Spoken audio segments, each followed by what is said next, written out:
बड़े ही उत्साह के साथ मनाया गया श्री कृष्ण रुक्मिणी विवाह उत्सव। हमीरपुर मौदहा मराठीपुरा छोटी माता मंदिर मराठीपुरा विंध्यवासिनी माता रानी के मंदिर परिसर में 7 दिवसीय संगीतमय श्रीमद् भागवत सप्ताह कथा का आयोजन किया जा रहा है। कथावाचक श्री भगवताचार्य सरल कथावाचक भागवत महाराज जी ने भगवान श्री कृष्ण रुक्मिणी विवाह का प्रसंग बड़े ही मनमोहक ढंग से सुनाया। कृष्ण रुक्मिणी विवाह उत्सव होते हुए देख श्रद्धालु प्रसंग शुरू होते ही पांडाल में मौजूद श्रद्धालु झूम उठे। तो वहीं श्रीमद्भागवत कथा में भगवान श्री कृष्ण और रुक्मिणी के विवाह का वर्णन। कथा के अनुसार श्री कृष्ण ने सभी राजाओं को हराकर विदर्भ की राजकुमारी रुक्मिणी को द्वारका लाए और उनसे विधिपूर्वक विवाह किया। शिशुपाल जब विवाह के लिए द्वार पर आए तो श्री कृष्ण ने रुक्मिणी का हरण कर लिया। इसके बाद श्री कृष्ण शिशुपाल के बीच भयंकर युद्ध हुआ और इसमें द्वारकाधीश श्री कृष्ण विजयी हुए। कृष्ण देवी रुक्मिणी को द्वारकाधीश ले आए और यही उनका विवाह हुआ। विवाह उत्सव देखते ही श्रद्धालु झूम उठे और जमकर नाचे।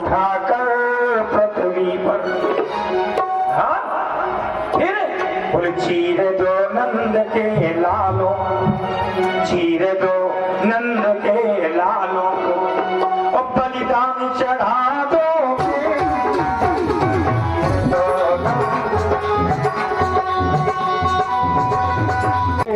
लालो, बलिदान चढ़ा दो।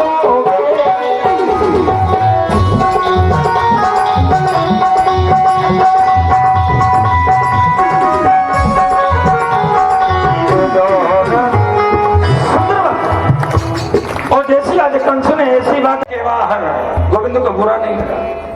कारण है कन्हैया जानते हैं ऋषि रिश्ता पता है, मामा है। अगर कह देता निस्सारे तो दुर्वंतो नंदात्मज बुरा है तो द्वेष था तो बुरा लगता, लेकिन वो तो रिश्ता पहचानता है। कहता है निस्सारे तो दुर्वंतो वसुदेवात्मजो पुरा, नगर के बाहर निकाल दो वसुदेव के बेटे को। कन्हैया ने सोचा ऐसा तो मामा कहते रहते हैं, अगर भांजा कभी भी ननिहाल आ जाए, मामा के घर आ जाए, तो सबरे मामा कहते हैं भैया तुम्हारे घर पे भोजन। ऐसा तो सबरे मामा मजाक में कहते हैं। कन्हैया ने कहा ये तो बड़ी हाथ से कोई बात नहीं। कन्हैया ने कहा चिंता नहीं करना, ये सभी मामा कह देते हैं बेटा जो कुछ अपने गांव से लेके आए वो हमारी जेब में रख दो और चले जाओ। और जैसे ये कहा बाबा नंद का वध कर दो, रहा नहीं गया, लेकर के त्रिलोकी का बाहर कन्हैया ने लगा दी छलांग और पहुंची कंस के सिंहासन पर। सिंहासन कंस को इतना डर लगा सिंहासन से लुढ़क के जमीन पर गिरा। भगवान ने कन्हैया सिंहासन को स्पर्श किया। अब उनके बालों में बहुत कष्ट हो रहा है। बोले मामा श्री याद करो योग माया ने कहा था कन्हैया गिन गिन कर बदला लेगा, और तूने सबसे पहले मेरी मैया के केस पकड़े थे। तूने सबसे पहले मेरी मैया अपनी बहन देवकी के बाल ही पकड़े थे।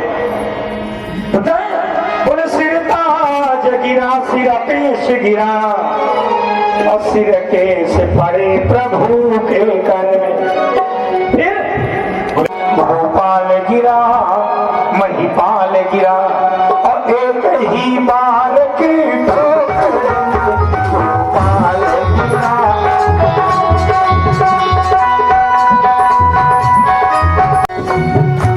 भोपाल गिरा महिपाल गिरा।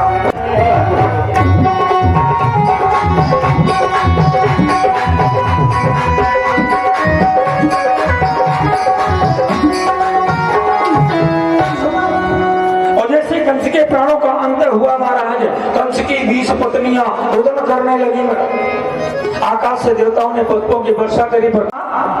और मामियों एक बात याद रखना, विधाता का विधान ऐसा है दुनिया में जो भी आया है जिसका भी जन्म है उसकी मृत्यु निश्चित है, ये पक्का विधाता खुद कहते हैं। और एक नहीं बोले बलि विक्रम बेन दधीच गए, बलि विक्रम बेन दधीच गए और पारथ के जिन भारत थाना।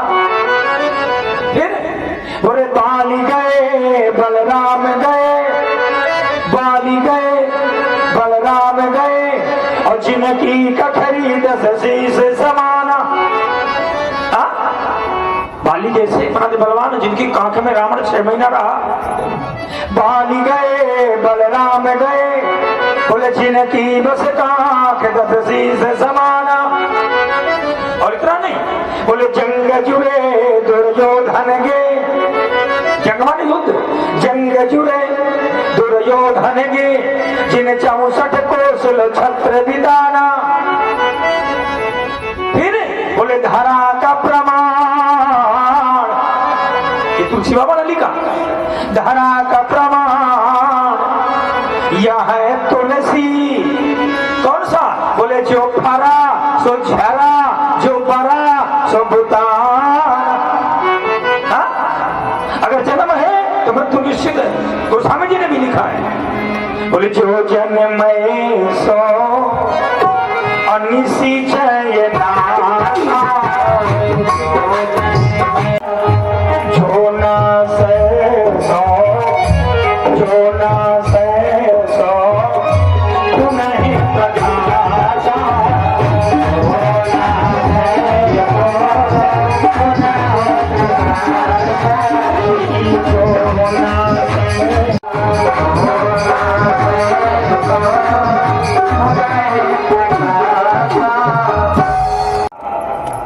मामियों को गाड़ी से बंधाया, कन्हैया चले, चल करके बाबा उग्रसेन को स्नान कराया, जेल से मुक्त कराया, सुंदर मथुरा का ताज पहनाया।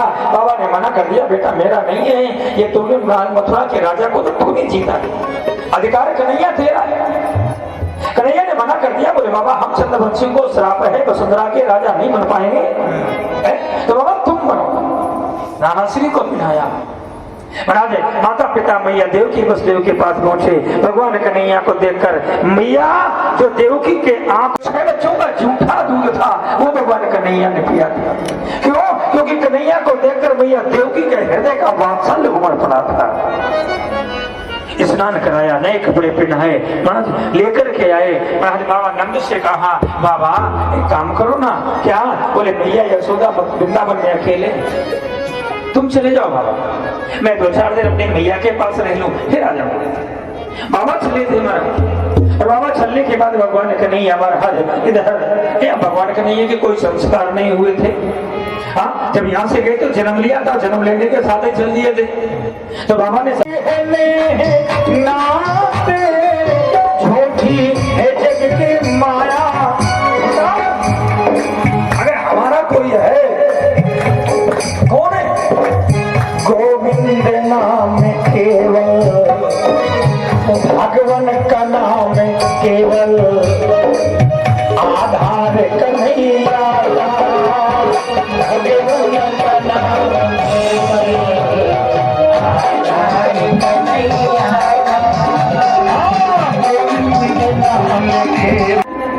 और चले। और जैसे ही चल करके परमात्मा पहुंचने को हुए, तब तक 3 दिन पूर्व होने को हो गए। शिशुपाल की बरात का आगमन हो गया, शिशुपाल की बरात का आगमन हो गया, तब परमात्मा पहुंचे। थोड़ी देर में महाराज संदेशा गया महलों में, कहा गया, बोले बेटी से कहो तैयार हो जाए, बरात का आगमन हो चुका। रुक्मिणी ने सोचा नहीं ऐसा नहीं हो सकता, महाराज मैं शिशुपाल से विवाह नहीं करूंगी। क्यों? शिशुपाल के शादी में बैठने से पहले महाराज मेरे प्राणों का अंत हो जाएगा। दौड़ करके आई रुक्मिणी, जहाँ पर भगवान कन्हैया की महाराज ध्यान करती थी, निवेदन करती थी। महाराज जाकर के पास में खड़ी हुई, गोविंद को प्रणाम किया, मन नेत्रों को बंद किया, रुदन करने लगी, हे प्रभु क्या मैं इतना बड़ी भागिन हूँ? महाराज सुंदर बात के, हे गोविंद आप आए नहीं और सुबह हो गई, 3 दिन बीत गए, आप आए नहीं और सुबह हो गई, मेरी पूजा में कोई कमी रह गई, आप आए नहीं, आप आए नहीं और सुबह हो गई, मेरी पूजा में कोई कमी रह गई, आप आए नहीं और सुबह हो गई, मेरी पूजा में कोई कमी रह गई, आप आए नहीं। रोते रोते ये सांसें